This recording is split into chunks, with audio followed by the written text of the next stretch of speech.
Anytime. Dapat sana ang pagre-retiro ang pinakamapayapang yugto ng buhay ko. Pinangarap ko ang mga umagang may kasamang tsaka, mga hapon na naglalakad kasama ang mga kaibigan, at mga gabi na kasama ang aking mga anak at ako. Natapos ang mahigit na 30 taon bilang isang bank accountant. Pero hindi naging ganun ang buhay. Hindi ko inakala na ang pangarap na iyon ay bigla na lang mawawala.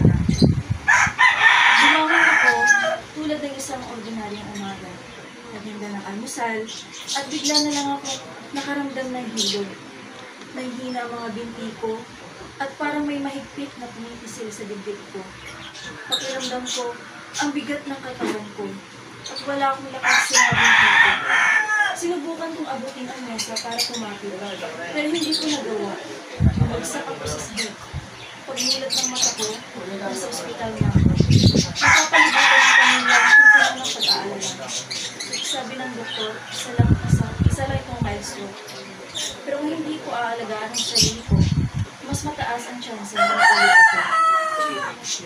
Hindi ko kailanman inakala na darating ang araw na kakailanganin kong aalagaan ako ng iba.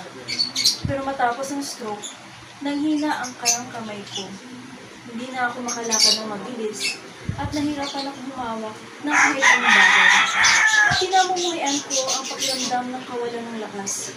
Yung kailangan ko pang tulungan para lang makapagdihis o makapagsali ng isang basong tubig.